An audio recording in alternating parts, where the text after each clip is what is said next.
আপুনি বাৰু কেতিয়াবা প্ৰকৃত বন্ধুৰ সন্ধানত আছে নেকি?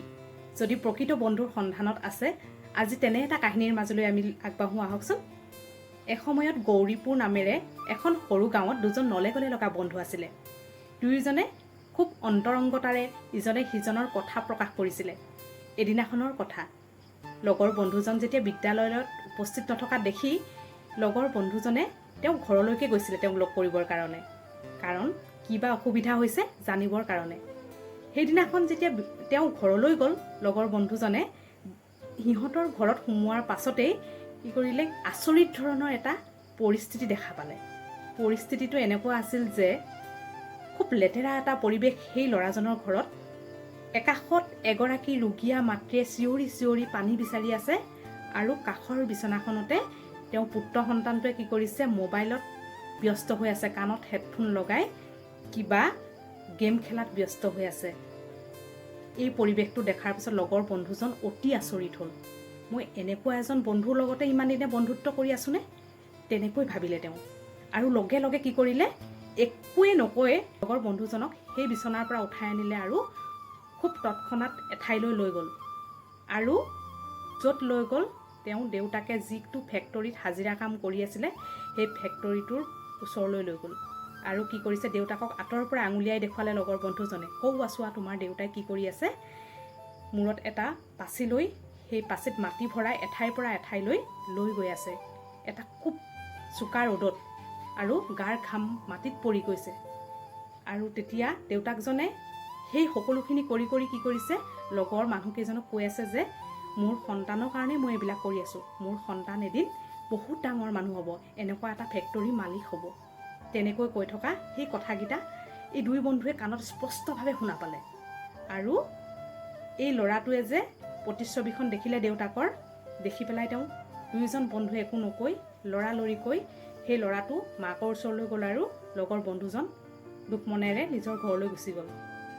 একো কথা কোৱা নহ'ল তেওঁলোকৰ। সেই যে ল'ৰাটো ঘৰলৈ গুচি আহিলে, ৰোগীয়া মাতৃৰ কাষত বহি সেইদিনাখন মাকক এটাই ক'লে, মা, ইমান দিনে যে মই অবাবত বহু ভুল কৰিলোঁ, তাৰ ফল মই বুজি পালোঁ আজি। দেউতাৰ এই প্ৰতিচ্ছবিখনে মোৰ সকলোখিনি কথা উদঙাই দিলে। আজিৰ পৰা আৰু এনেকুৱা ভুল নকৰোঁ। তেনেকৈ কৈ তেওঁ লৰালৰিকৈ পঢ়া টেবুললৈ গ'ল, আৰু পঢ়া টেবুলত তেওঁ নিৰ্দিষ্ট কিতাপখিনি লৈ খুব মনোযোগেৰে পঢ়াত লাগি গ'ল। সেই যে পঢ়াত লাগিলে, একান্ত মনে একাগ্ৰতাৰে সেইদিনাখনৰ পৰা এনেকুৱাই তেওঁ বাহিৰৰ পৃথিৱীখনৰ কথা সকলো পাহৰি তেওঁ পঢ়াত ব্যস্ত হৈ পৰিলে।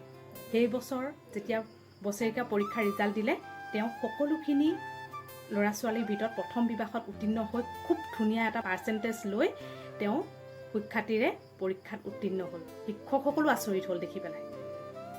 এই যে কাহিনীটো আপোনালোকৰ আগত ক'লোঁ, এই ল'ৰাটো কিহৰ কাৰণে যে ইমান পৰিৱৰ্তন হ'ল আপুনি বুজি পাইছেনে বাৰু? কিহৰ কাৰণে হ'ল জানেনে? এজন প্ৰকৃত বন্ধুৰ কাৰণে। সেই যে প্ৰকৃত বন্ধুজনে দেউতাকৰ সেই প্ৰতিচ্ছবিখন যেতিয়া ল'ৰাটোৰ আগত, বন্ধুজনৰ আগত দাঙি ধৰিলে, তেতিয়া তেওঁ অনুভৱ কৰিলে কোনোদিনে ল'ৰাটোৱে দেউতাকৰ প্ৰতিচ্ছবিখন দেখা নাছিলে।